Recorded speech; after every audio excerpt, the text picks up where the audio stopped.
Translations and purpose from His Divine Grace, A.C. Bhaktivedanta Swami Srila Prabhupada Ki Jai.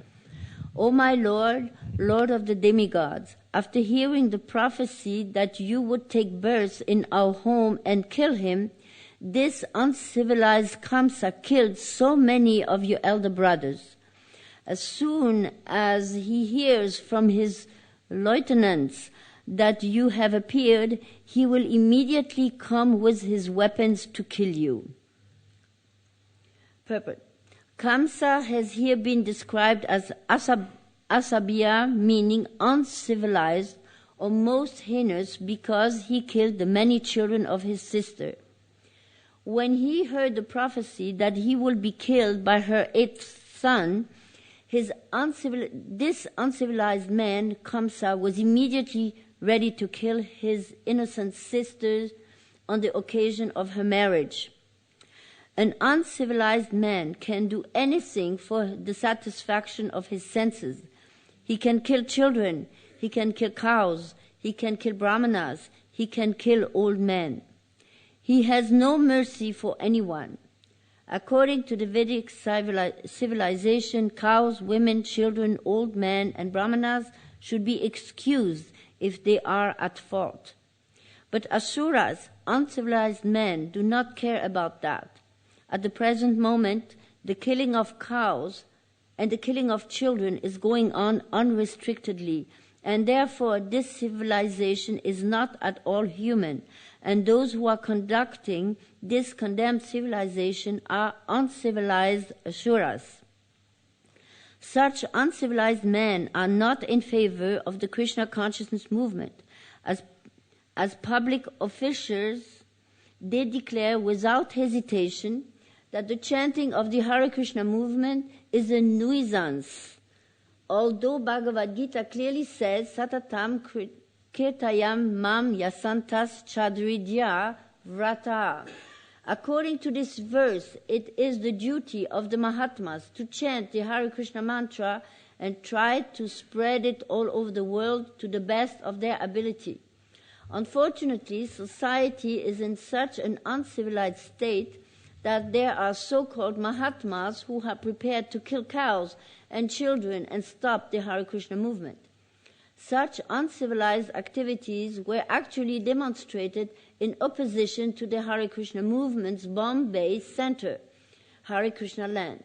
As Kamsa was not expected to kill the beautiful child of Devaki and Vasudev, the uncivilized society, although unhappy about the advancement of the Krishna consciousness movement, cannot be expected to stop it.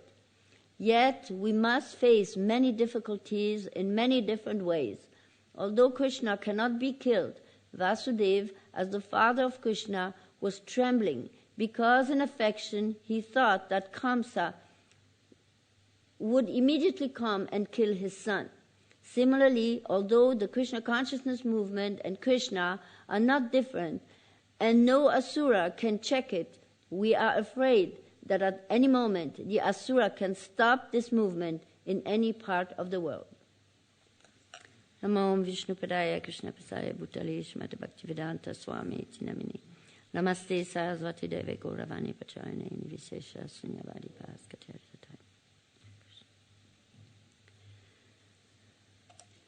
So anyone who is a little bit in touch with the material world out there, by hearing the news or in any particular kind, now especially in Europe, we hear the consequences of world politics, what means that all the people are leaving their land and coming to take refuge in Europe. I'm sure some of you have heard of this. Who has heard of this? That's all?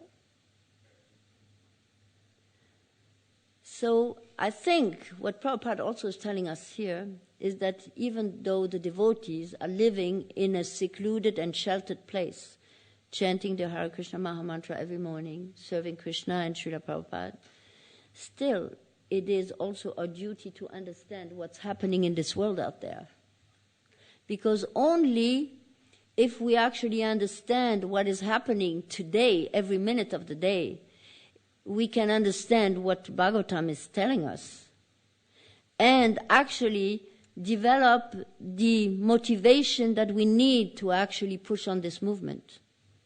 Not just for our own sake and our own protection and our own Krishna conscious sense gratification, because it feels good and we are protected and we have a regulated life and we have nice prasadam and nice deities and all these things. Of course, it's very nice. This is what Krishna is giving us as a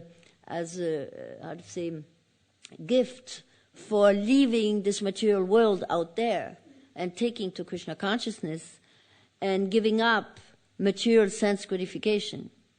But we have to be careful not to fall in another kind of sense gratification, which is just to use Krishna consciousness for our own sense gratification and forget that actually the world out there today is just as bad as the time of the Bhagavatam is telling us, where Kamsa wanted to actually kill Krishna himself.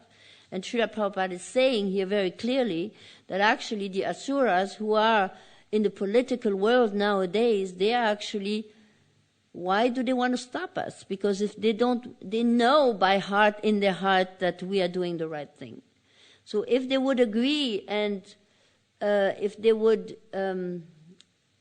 confirm or agree that we are right, then this means that they would have to take to it also.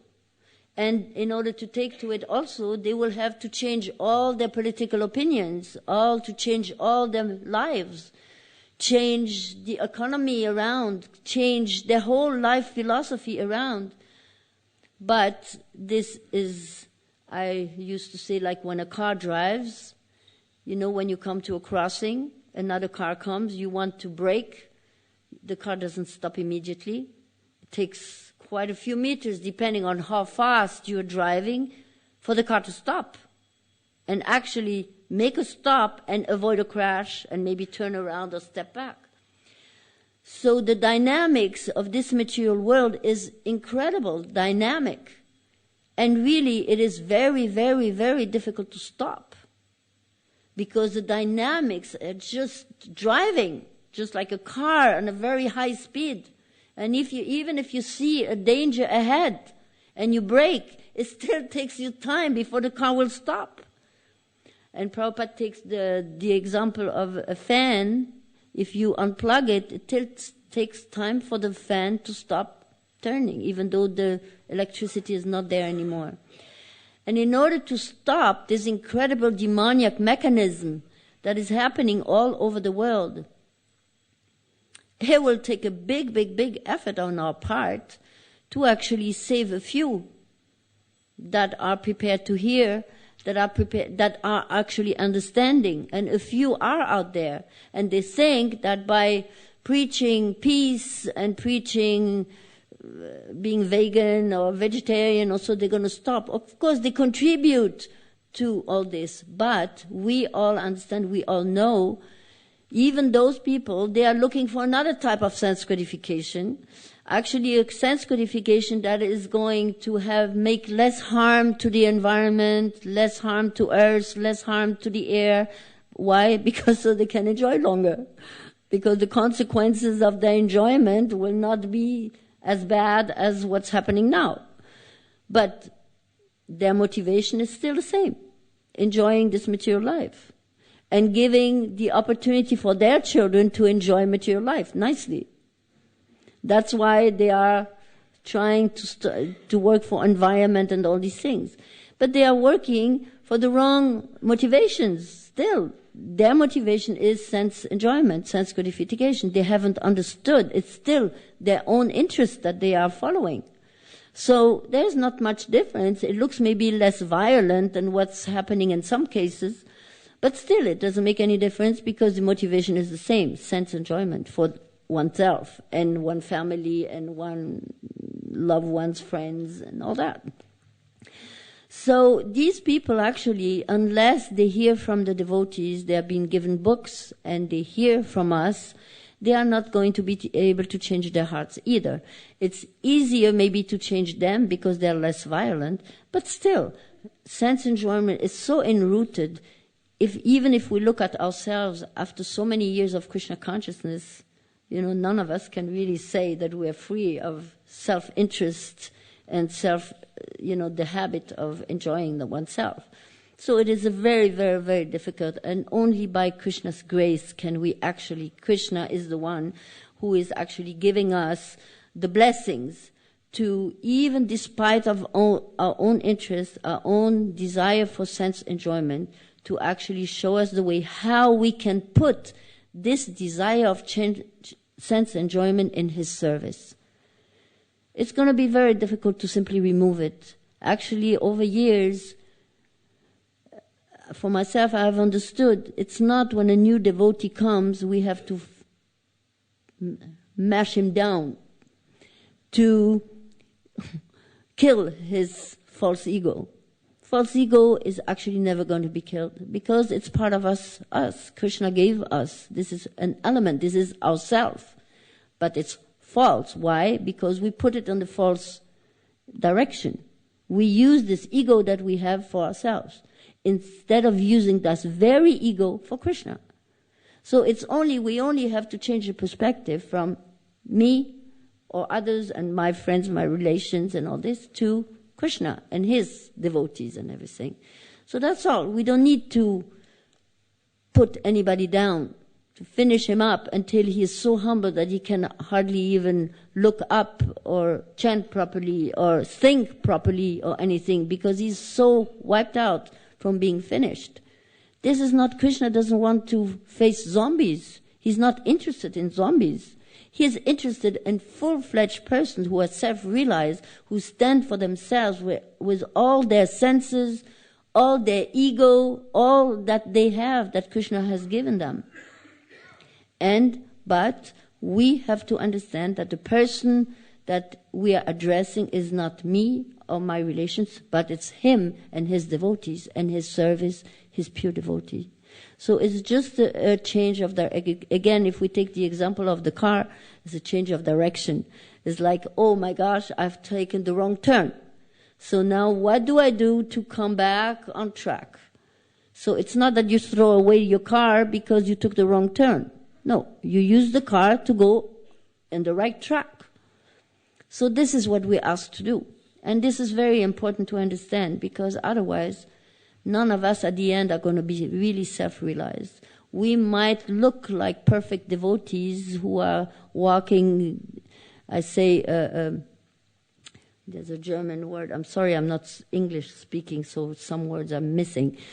It's not that we are walking, along the walls with the head, the eyes on the floor and acting like we are completely humble and all these. This is not what is asked of us. Our humbleness comes that we are prepared to give everything to Krishna, that we understand that we are not this body, and Krishna is God, and I am a servant of God.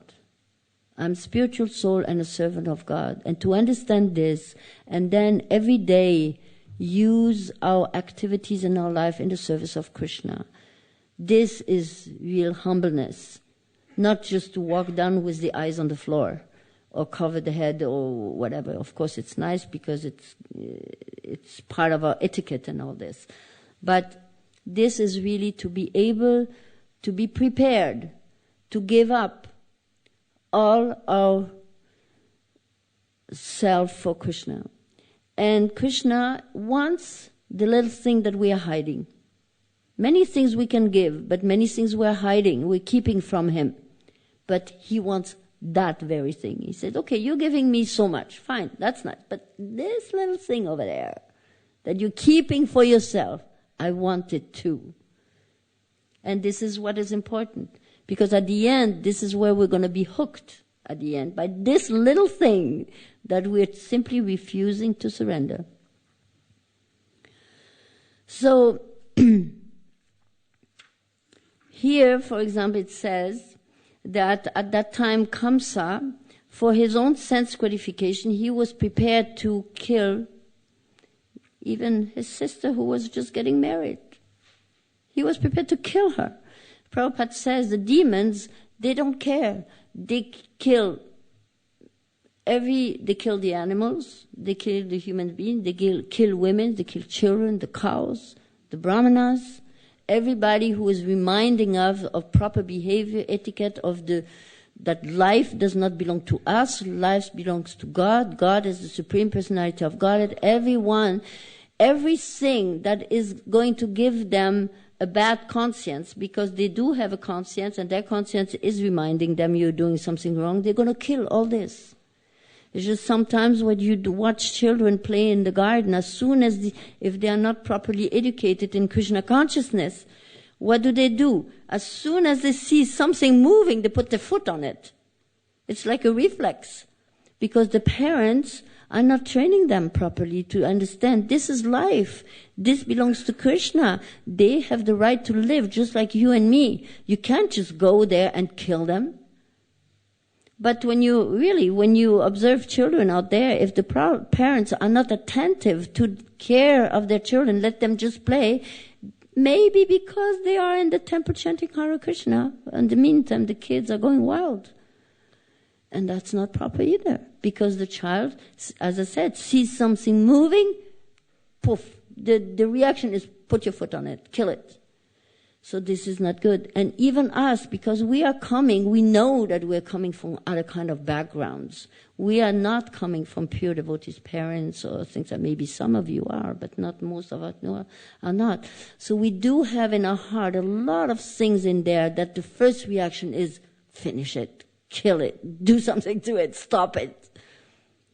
And we have to discover this within our heart and let it come out, look at it, and agree that there's a lot of impurities in our heart, and all this to just give it up and give it to Krishna. And do everything that is necessary for devotees to feel good in Krishna consciousness, to cooperate with one another. When there's fights or misunderstandings or dislikes amongst devotees, you can't just go around and say, well, I can't manage with this guy or this woman because, our chemistry doesn't work. I mean, this is a very cheap excuse. Yes, of course, we have immediate sympathy. Yes, and it works immediately, but some not. But that doesn't mean that that's it. No, it is our duty to do everything necessary to move all the impurities that we have in our heart to make it work.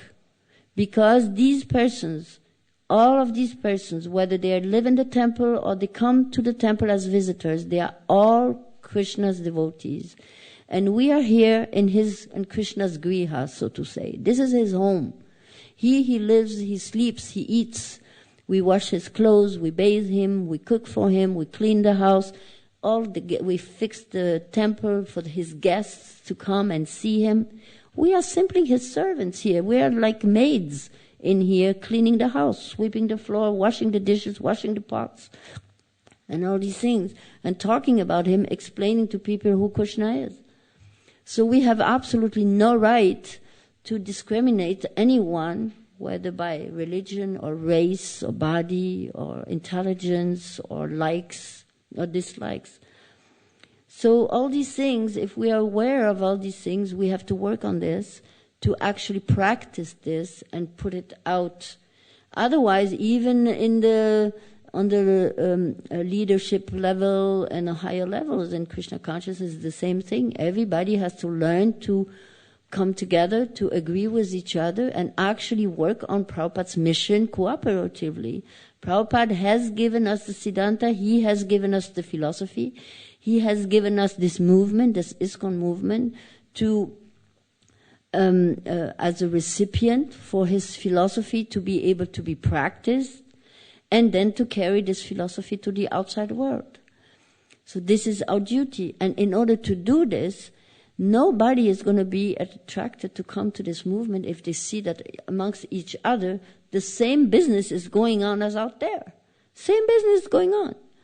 So we have to work on this. And not just withdraw within ourselves in my room and my place and chant my rounds and be at peace and leave me alone and eat and then I'm happy. Oh, this was a nice day. Yes, of course, it's a nice day. But really, this is not why we are here. This is not a hotel. Krishna's hotel. This is Krishna's home. And we are here to actually serve in every capacity, whether cleaning or preaching, going out. Now we have 50 years ISKCON. It's a wonderful time to remember all this. Some of us have been around for 50 years almost.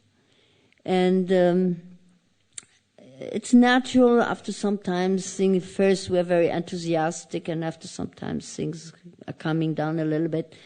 It's necessary also to, verinnerlichen, to absorb this Krishna consciousness within ourselves completely, to absorb it, to make it our own.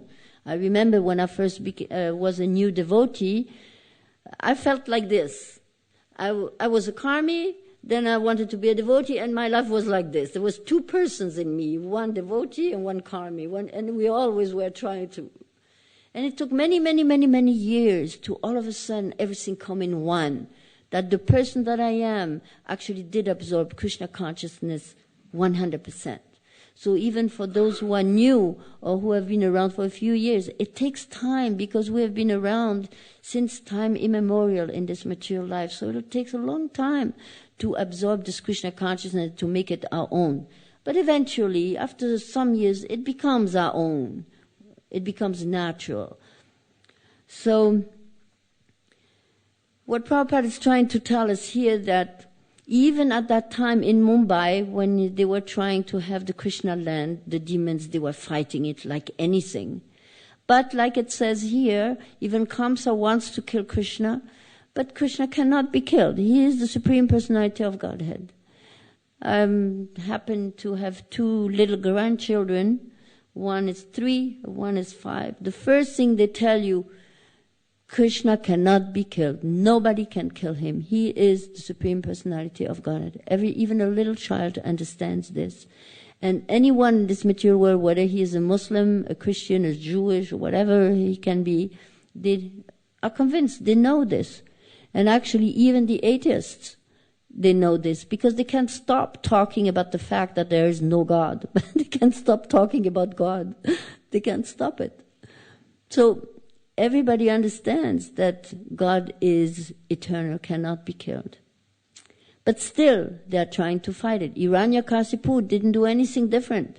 Hiranyakasipu, we, in our little mind, think, oh, he was a demon. So we put a check on it. He is a demon. But this demon was such a learned person. He was so powerful. We have absolutely no idea how powerful he was. And he knew that Krishna is God. And he understood all this. He understood all the scriptures. He understood everything. But in front of Krishna, he said to him, no, I'm not going to surrender to you. That was his only decision. He decided that despite of knowing, having full knowledge of who Krishna was, he decided, I'm not going to surrender to you. Just like a child knows this is mom and dad, and they are supremely powerful, and they are my authorities, and at the end they're going to win anyway. Still, I'm going to say, no, I'm not going to do it. So we're doing the same thing. So Hiranyakasipu did the same thing. That's its free choice. This is what we call free choice. We have the choice to decide. Do I want to surrender a lot? Do I want to surrender a little bit? Do I want to surrender not at all? Free choice. At all times, every second of the day, we can decide. So every second of the day we can think, oh, what am I doing just now? Am I surrendering, or I'm just forgetting Krishna, or I'm just rebelling? Oh, I'm rebelling. Okay, let's get back on track. And eventually, even though we're not perfect, but Krishna knows our motivations, our heart, and he acknowledges it. And I can tell you that even me sitting here talking to you is the proof that Krishna acknowledges it. Because even for me, in my experience, I'm just a devotee like everybody else, struggling for my life, struggling for my children, my husband, all these things, doing my service, cleaning my house, cooking, going to the temple, chanting, all these duties lifelong. And then at one point you wonder, it says that Krishna sees what you're doing. Yeah, but what's the proof? Just because somebody told me? Prabhupada, he's an Indian man coming from India. Who is he? He's telling me something. Okay, I believe it, but what's the proof? The deities are here. In the Bhagavatam it says this is Krishna himself. His name is himself. But this is only hearsay. I accept it. I want to believe it. But at the beginning we have no proof that this is true. That this is because it's not that Krishna is appearing in front of us and we go, wow, here he is. And we say, wow, I've seen Jesus or something. It's not like that, right? We all work on faith, and we believe someone. So we have developed that kind of intelligence that we understand that our whole life is made out of belief. Our whole life. Our parents, starting with our parents, they made us believe that you have to go to school. They made us believe that A is A, 1 is 1, 1 plus 1 is 2. All these, we accepted it.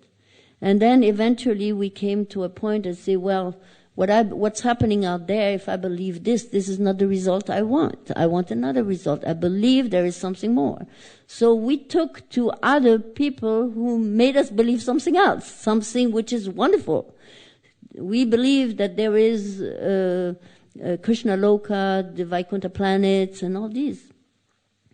So at one point also the devotees, they feel that something needs to happen in my life, that I don't just believe, but I become really reassured within my heart that this is actually true. Krishna sees me, he is guiding me, he is taking care of us, he's looking after me under all circumstances, even he's testing me.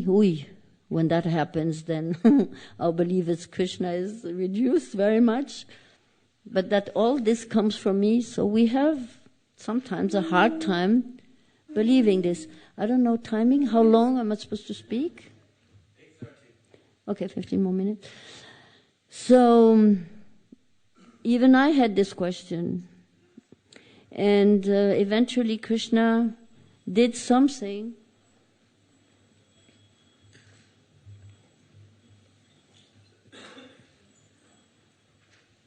that I thought that if it wasn't true that Krishna sees me and sees my efforts, my heart and my motivation, then there should be some reciprocation. And eventually reciprocation came. It happened.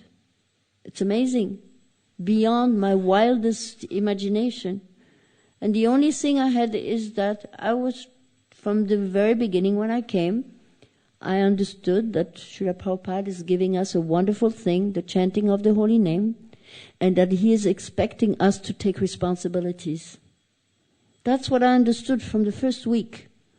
I said, I'm giving you something, and naturally, you're obliged. For everything you do, you're obliged, right? You get a gift, you're obliged to return friendship, gifts.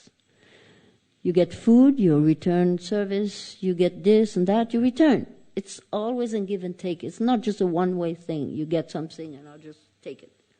No, it's a two-way thing. So eventually, Krishna gave me so much responsibilities that I can hardly sleep at night anymore. But still he's giving me sleep and peace of mind and everything, even though I have all reasons in the world to be completely freaked out all the time. Believe me. But Krishna, and sometimes devotees say, hey, you're working too much. You better take care of yourself. Otherwise something's going to happen to you. I say, yeah, well, I eat what I need, I take rest what I need, I chant my rounds, I do my service, and if Krishna needs me, he better gives me good health and the strength I need to do my service. And if he feels that's it, then that's it. Arjuna was the same thing, isn't it? As long as he was needed, he was fighting, he was the greatest warrior you can think of. And at the end, he had to run away from a bunch of bandits because he was empowered. So Krishna does empower us and disempower us at all times, and we have to be ready when he empowers us, and we have to be accepting when he disempowers us. But he never drops us. He never lets us and we are in despair. He puts us in despair so we deepen our relationship to Him. He does that. He does that. And He is not afraid to really put you in deep despair.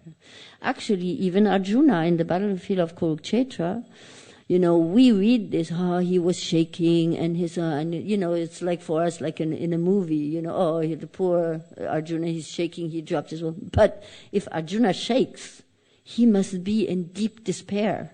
He was in deep despair. He had to go and kill all the people he knew, that raised him, that he was friends, him that he loved. All these things he had. How can you imagine if we were asked to go out and even shoot our god brother or god sister or mother or father or whatever? It would be a great. So that was his situation. He was put in deep, deep, deep despair. So this despair that Krishna is putting us is necessary to purify us also and to deepen our relationship to Krishna. And He knows best when the time is the right time, because we do have the maturity, we do have the strength to go through this ordeal in order to come out better on the other end. So we have to trust Him, even though at the same time the illusion has to be there that we're not going to make it. Because unless you feel so desperate that you're not going to make it, some even think, oh my gosh, I can't live anymore. I have to jump outside the window because I can't take this anymore. It has to come to that point to feel deep, deep despair. And only then you can actually turn and go back to Krishna in a deeper manner, being thankful for Him sheltering you, giving you a life, and all these things. So we need to experience even the depths of our own feelings. It's very important. We are not Mayavadis, we're not impersonalists who say just withdraw your feelings and don't use them and keep quiet like a turtle and then eventually you go somewhere and everything will be fine. No, it's not working like this. There's also an experience I had in my younger age where I used to do yoga in the past, and then I was going to India looking for the absolute truth and all this, and I went to a Buddhist monastery, and they made me meditate for 18 hours a day. I was not allowed to work, not allowed to read, not allowed to do anything, just sit like this 18 hours, and once a day they would bring me a plate of food and eat, and that's it. No talking, no nothing. And I tell you, something goes on with your head. Ooh, you go nuts, because your thoughts, they are like, pooh. And there's nothing to reciprocate. Normally you don't feel it like this because you reciprocate. But when you don't have anybody to exchange it with, it goes on like in yourself. You go nuts, crazy. Until you understand, I have to calm down. And then your thoughts calm down and everything, and then you have less and less thoughts. It's just like when you read a book. Between each word there is a space. There's a next word, a space, next word, a space. So your thoughts, first they go, then they go slower. And then eventually they enter this space and they say, oh, nirvana, wonderful. Ooh. But how long can you stay in this space? Some yogis, they say 10,000 years in this space. Yes, even in the Bhagavatam, we read this, 10,000 years, no problem. But after 10,000 years, the soul in this space is going, oh my gosh, I'm so bored here. Nothing's going on, nobody to talk to. Where's my love going to, my thoughts and everything? Is that the purpose of my life? And they're looking, they're hankering for relationship. That's it. And then they leave this nirvana again after 10,000 years, but because they have not known Krishna yet, they go back to the material world and start a whole thing again. You start all over again. Until you actually come to Krishna consciousness, this is the only place where you're going to have relationship without material reactions. You have spiritual reactions. No material reactions. Of course, because we are in this material world, we cannot quite differentiate. It still feels like I'm getting sick, I'm getting disturbed, I'm getting all these things. Yes, they're still happening. But we are on the right way. We are moving towards Krishna consciousness. full Krishna consciousness. Now we are maybe 20%, 50%, 60, 90, who knows, depending on each one of us. Only Krishna knows where we are. But eventually, we will be fully Krishna conscious. Krishna promises this. And He is going to overlook our faults, our shortcomings. He is overlooking our shortcomings like a parent. All day long, don't do this, don't do that, you stupid kid, you've done this mistake, this mistake. And at the end, oh, I love you so much, you're so sweet, you're so nice and everything. So Krishna is just the same. Despite of all our shortcomings and our mistakes, He's loving us after all. And we have to also recognize Him and feel Him and thank Him for giving us the opportunity to sit here, even though we're tired and our eyes are falling, closing and all these things.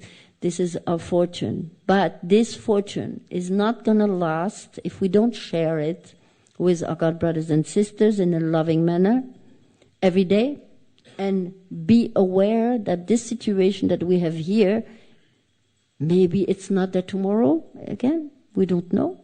The world, the way it's going on today, there could be Third World War anytime. And a country like this, where you can go on the street without being shut down, is extraordinary. There's countries you can't go on the street without being shut down. So we have to appreciate this, and we have to take responsibility. And our responsibility, especially this year, 50 years, Prabhupada says, and I think the GBC, everybody is encouraging everyone to distribute at least 50 books each. Yes, 50 books each. I'm coming in the temple room, I don't see any books.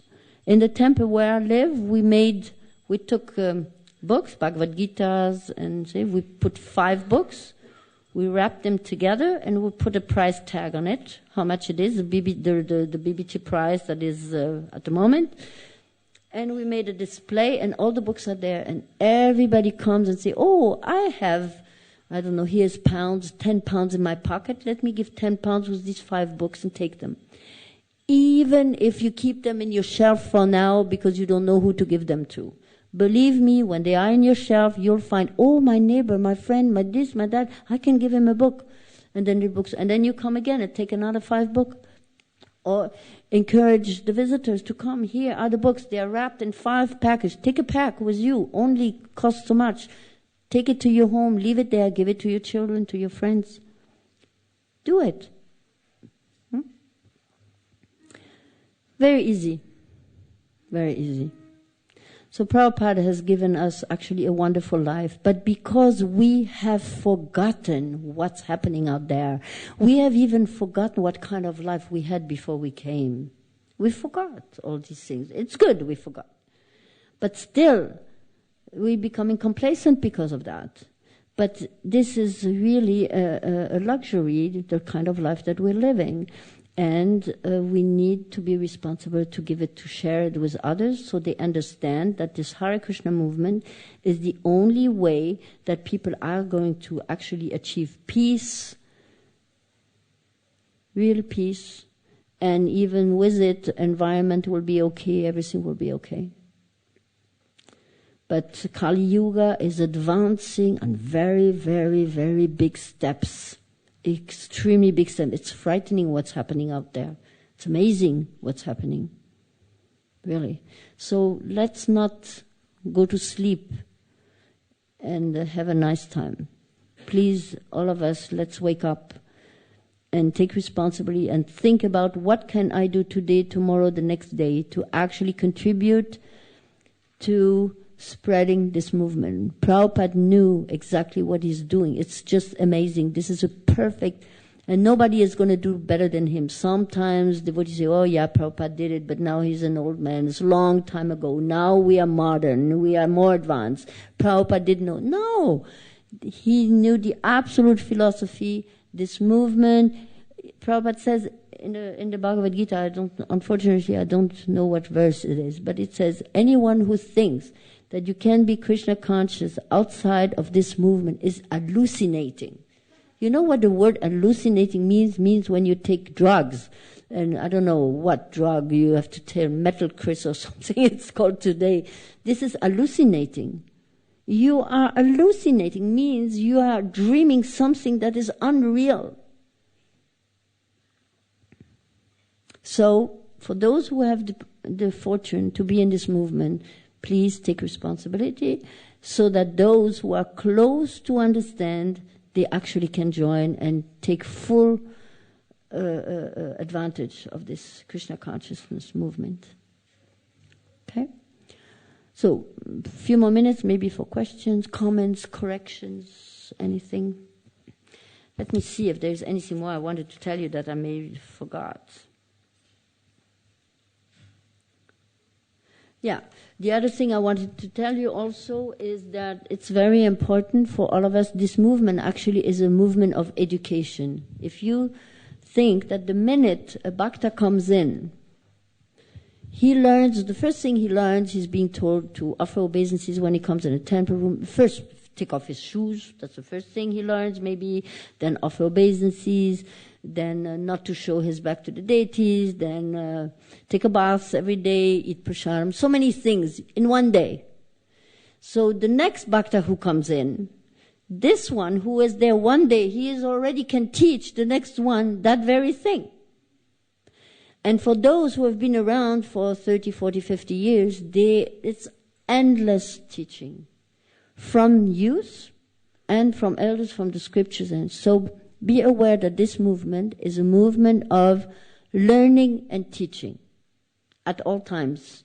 You always have to be ready to learn. After 40, 50 years being in this movement, you still have to learn. And if you're not learning anymore, then make sure something's wrong. Think about it. And maybe there's no senior to you to learn from, but we can also learn from juniors and youngest. So please be always ready to learn and to teach to others. But teach in such a way that you're giving, not you're just teaching with the finger, but you're giving to them. So take and give. Again, same thing, take and give. And wherever there is dissension, please understand that there is no dissension amongst devotees. There may be right wing or left wing. Everybody is competing to serve Krishna, but they are not enemies. They are not going apart.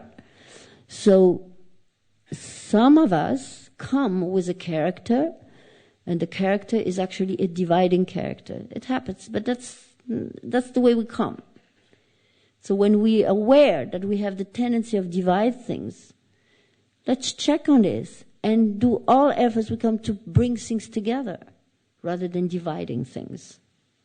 Think about everything you can do to bring things together rather than separating them. These are very simple things, but they are the inner core of this movement. If we're not aware of this, each one of us, at the end, there won't be this movement anymore. I'm giving the example of this hand. Prabhupada sits here, and this is the ISKCON, and now we have so many different gurus, right? So this is one hand. If the gurus understand that they are serving Prabhupada and ISKCON, then all the fingers, there can be 10,000 fingers, but they will all be centered on one center. But if we are not aware of this and separate, have this tendency of separation, then these fingers, they are endlessly going in endless, indefinite directions, never to meet again. So this is a good example also. This hand, we are here together. We are different people, different gurus, different way of thinking, different way of doing things, but all in the service of Krishna, this movement, and Srila Prabhupada's mission. Okay? Hare Krishna. So, question, commentaries?